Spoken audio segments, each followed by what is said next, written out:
Vamos girando os nossos assuntos aqui. A relação do PT com a Petrobras no passado fez os investidores promoverem uma verdadeira enxurrada de venda de ações da empresa, que já perdeu 20% do valor de mercado desde a eleição de Lula, há 2 semanas mais ou menos. Os papéis da petroleira brasileira, que fecharam o pregão na véspera do segundo turno a R$ 32,57, despencam dia sim, outro também, e atingiram na quinta o menor valor em quase 4 meses. O presidente Jair Bolsonaro assumiu o governo com as ações da estatal cotadas a R$ 12,81 e elas chegaram a R$ 37,72 após um bom desempenho no primeiro turno. Paulo Figueiredo, o mercado financeiro já entendeu como serão os próximos 4 anos? Eu tô achando divertidíssimo, Aros, vou te falar a verdade, porque eu tô vendo aquela turma, Helena Landau, né, foi conselheira econômica da Simone Tebet na campanha, depois declarou voto no Lula, Armínio Fraga, meu professor, que também era pró-Lula, o próprio Henrique Meirelles desejando boa sorte para as pessoas e dizendo que o Lula dilmou. Essas pessoas são economistas razoáveis. Falta a eles um pouco de capacidade de entender o cenário político para ver para onde as coisas vão se movimentar. Ora, a primeira coisa que o Lula fez foi virar e pedir uma PEC que era um cheque em branco. E aí todo mundo age de forma surpresa. Essa chamada PEC de transição, eu prefiro chamar de PEC tsunami, porque ela é uma destruição completa das contas públicas brasileiras e uma volta aos anos de 2014 e 2015, quando Dilma Rousseff, do PT, indicada pelo Lula para ser sua sucessora, exaltada pelo Lula durante a campanha, deixou o Brasil na sua pior recessão da história. Pior ainda do que a pandemia de Covid-19. Eu sempre digo, PT administrando o país é pior do que qualquer pandemia. Então, o Lula resolveu com essa PEC pedir um cheque em branco para sair gastando que nem um doido. E o que ele faria com essa gastança? Né? O programa Minha Picanha, Minha Vida? Talvez. Mas, além disso, o que ele faria era comprar o silêncio, a paz, um pouco de paz popular, distribuindo benesses, e mais do que isso, comprar o que falta do Congresso, para ter certeza de que ele não teria oposição. Ora, existe um mito de que o Lula fez uma boa gestão das contas públicas quando foi presidente. Isso é um mito. Eu hoje no Morning Show li até os números. O governo Lula, quando assumiu, o Brasil tinha alguma coisa, o governo federal arrecadava alguma coisa como 680 bilhões por ano. No último ano do governo, no penúltimo ano do governo Dilma, né, 2014, o governo federal arrecadou quase 1,4 trilhão, ou seja, mais do que o dobro. E foi assim que o governo Lula fez contas fiscais arrumadas. Ele deu sorte de que a economia mundial vinha muito bem, o Brasil teve um crescimento econômico por conta da demanda mundial por commodities, basicamente, e pelo aumento de gastos públicos, que num primeiro momento gera, sim, crescimento econômico, e depois, quando a maré virou, o Brasil mergulhou na depressão. Então, falta a esses economistas que eu citei aqui um pouco de memória e um pouco de entendimento de política, entendimento de para onde as coisas vão. E agora, a única coisa que eu tenho para dizer para eles é o seguinte: vocês estão assustados, queridos? Faz o L. Fernão, estávamos vendo aqui nas imagens lá no fundo o Brasil do futuro. É o Brasil do futuro, mas pelo visto os investidores não esqueceram o passado, né? Isso aí é uma coisa tão simples, né? Tão antiga, tão velha. Por que a Petrobras já perdeu 20%? Porque o petróleo é deles, e eles levam isso a sério. Não tem institucionalidade em coisa nenhuma, né? Então, por que o dólar é a moeda do mundo? É pelo belo sorriso dos americanos? Não é. É porque o presidente dos Estados Unidos é o único do mundo que não pode fazer só aquilo que ele quer, entendeu? Ele é obrigado a fazer aquilo que é bom para todo mundo e que está nas instituições. Então, isso é que garante a estabilidade do dólar e faz com que o Xi Jinping, que só faz aquilo que ele quer, pegue o dinheiro dele e compre títulos do Tesouro Americano, né, para se proteger do que ele é. Né? Então, isso, quer dizer, é uma coisa tão antiga, tão ridícula. Essa coisa desses economistas aí, Armínio, essa gente, é tudo uma ciumeira de escolinha, é uma coisa sabe, pequena, né? São os caras michos, que andaram pelo mundo aí e não aprenderam nada, ficam sabe, é isso, porque não é possível que o Armínio Fraga não saiba o que move os moinhos da estabilidade da moeda e que o Lula não tem nada a ver com isso, e que quem tem a ver com isso é o que o Paulo Guedes está fazendo. Então, carecas de saber, não é isso que determina o voto deles. É panelinha, é o que é isso, companheiro, é aquela coisa do Rio de Janeiro, o societyzinho do Rio de Janeiro, que você tem que ser de esquerda, que não tem...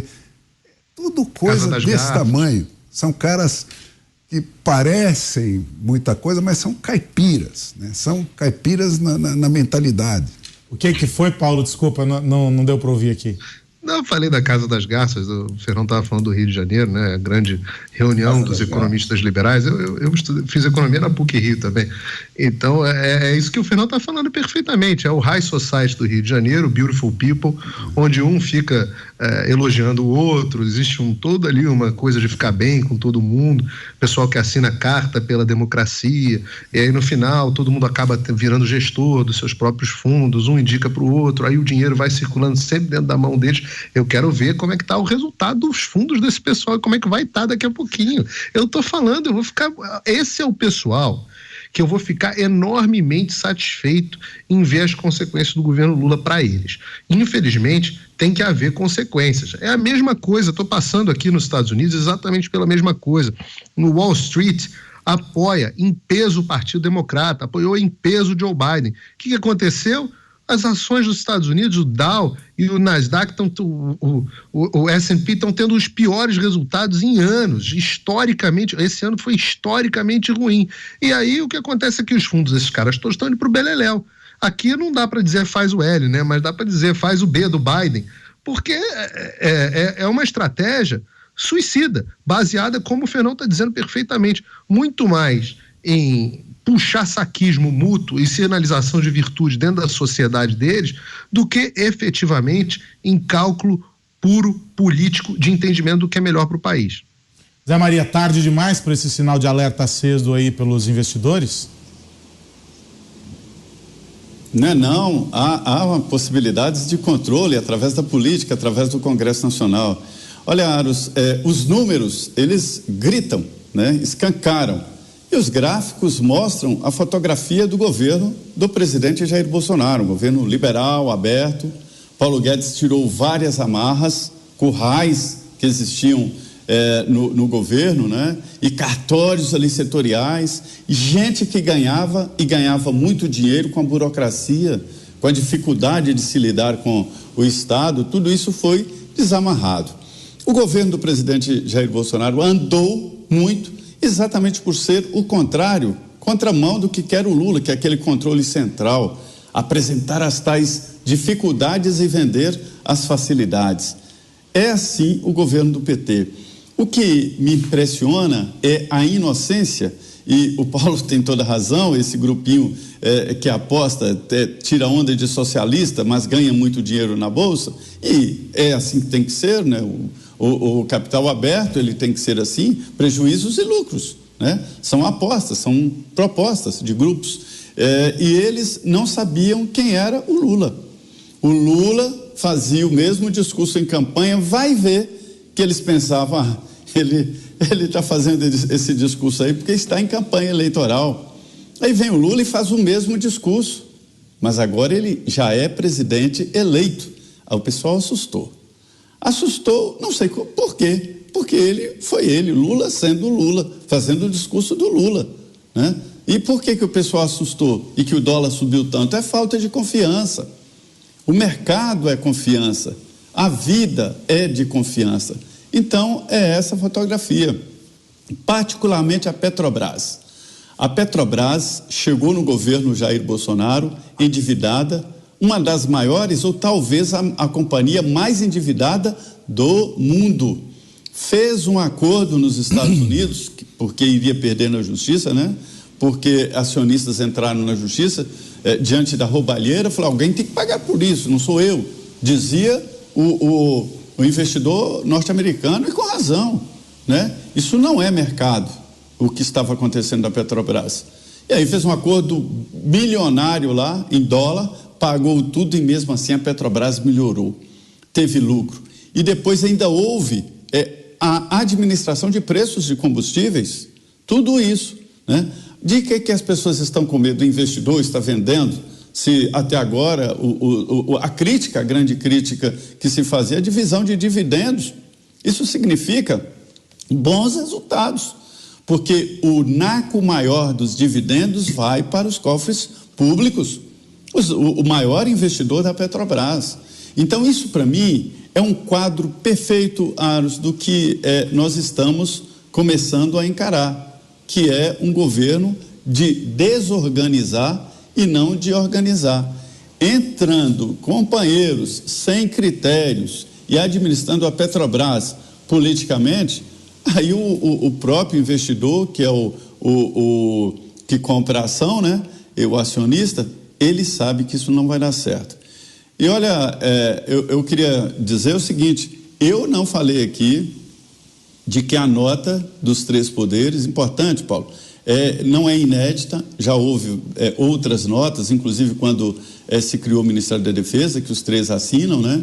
Mas é rara uma nota em que os três comandantes, de forma autônoma, assinam a nota aqui, sim.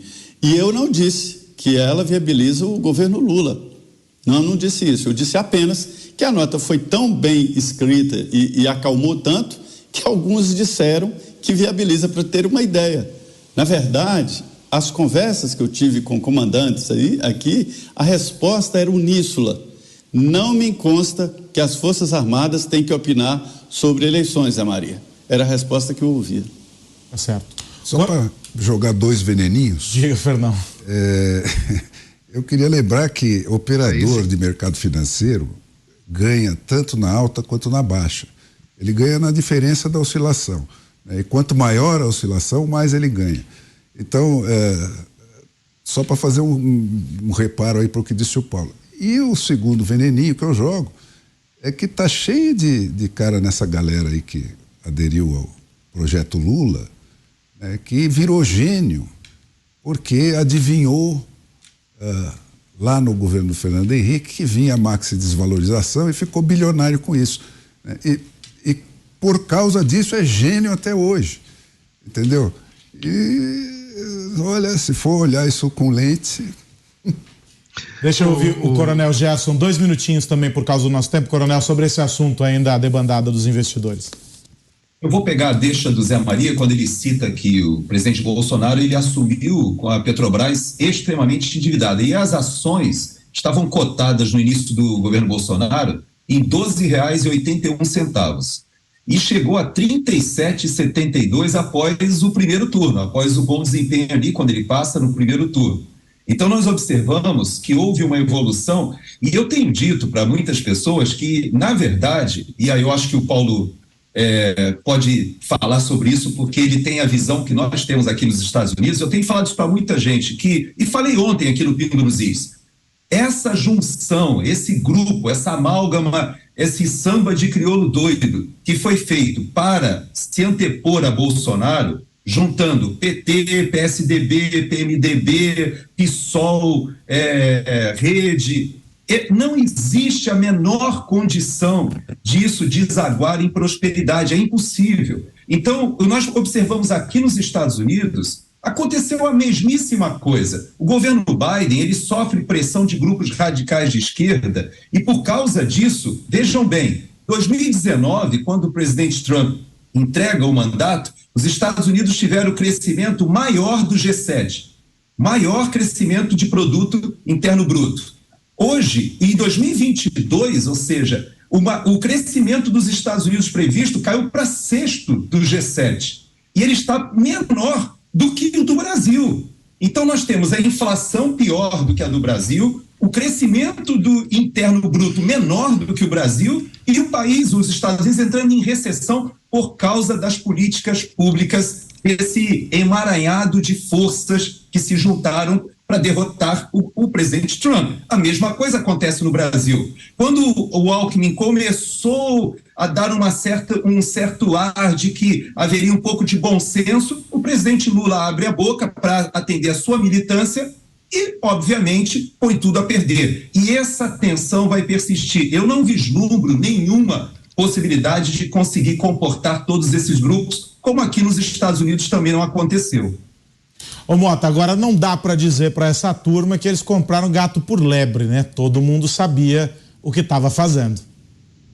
Claro, são engraçadas e trágicas essas declarações dos tucanos arrependidos. O Fernão foi no alvo. Eu conheço várias dessas figuras. Eles votam pelo efeito de manada. É o L não. É fazer aquela consoante com a mão. É o que o Thomas Sowell, o grande economista americano Thomas Sowell, chama de visão dos ungidos. Eles têm PhD em Chicago, em Stanford. Eles é que são os caras chiques, eles é que sabem o que é bom para o Brasil. A gente é um bando de grosseirão. Imagina você ter o meu país presidido por um capitão do exército. Eu é que deveria estar lá. Sabe o que é que rola muito também? Vou contar aqui um segredo para vocês. Ressentimento pelo fato de que eles não são o Paulo Guedes. O Paulo Guedes está lá, né? Quando o Paulo Guedes assumiu, rolava um boato, o Paulo Guedes não vai durar 3 meses, Paulo Guedes é muito temperamental, e o Paulo Guedes está lá brilhando. Esse voto dessa tucanada é o voto do ressentimento.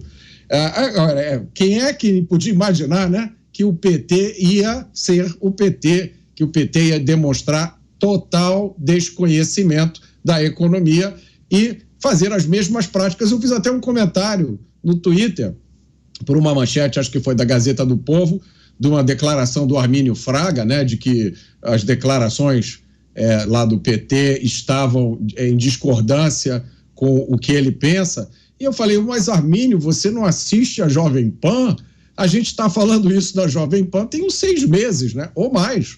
Quase todo o programa a gente diz isso aqui. Vai ser um desastre. Olha o histórico desses caras, né? Esse desastre da Bolsa de ontem é o trailer do filme.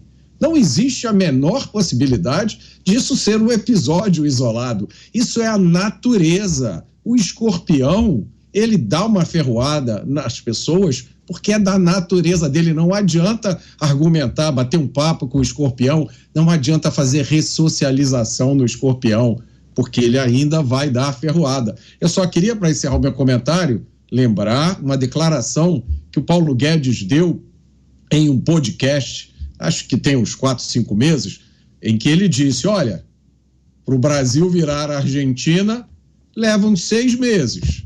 Para virar a Venezuela, leva aí 1 ano e meio. Agora, Paulo Figueiredo, para você complementar 1 minuto e meio, dá para dizer que o discurso ontem do Lula foi o prefácio de um livro de terror, né? Mas o Aras, é o prefácio que já estava escrito, só que o pessoal faltou, não leu o livro para a prova. Eu estou lendo aqui, vou ler algumas notícias aqui antigas, tá? Olha aqui. A ala do PT defende suspensão temporária de regras fiscais se Lula for eleito. Essa notícia, eu não vou citar aqui o portal, mas é de fevereiro, 1º de fevereiro de 2022. Eu estou lendo aqui outra notícia antiga, essa de 7 de janeiro de 2022. Além de reforma trabalhista, PT quer rever teto de gastos e privatizações. Poxa, eu falo assim, você não precisa ser um gênio para prestar atenção e pensar que os caras vão fazer o que eles dizem que vão fazer. Não é que eu estou fazendo aqui um exercício de futurologia. É por isso que eu falo da inabilidade política desses sujeitos. Agora, existe uma diferença entre o que o coronel Gerson falou aqui mais cedo, o Joe Biden e o Lula, é que o Joe Biden, ele é simplesmente um político de 5ª categoria que surfa em qualquer onda que for necessária. Se a pressão for mais forte das alas de esquerda, ele vai para as alas de esquerda. Se for mais forte para o outro caminho, ele segue o outro caminho. O Lula é um radical de esquerda. Sempre foi. Era o contrário. O que o impedia eram as alas mais pragmáticas, mas a vontade pessoal dele é essa. São as coisas que ele vem repetindo aí o tempo inteiro. E a única coisa que eu queria dizer pro Fernão é que ele tem toda a razão. Operador de bolsa ganha quando sobe, quando desce, ganha sempre. Só que essa turma que tá aí, eles não têm nem capacidade de serem operadores de bolsa, eles são gestores de fundo. E aí, gestor de fundo, esses só ganham taxa de performance, só ganha quando o fundo performa. E aí, meu amigo, fundo indo para o espaço, muitos desses fundos vão acabar quebrando, viu?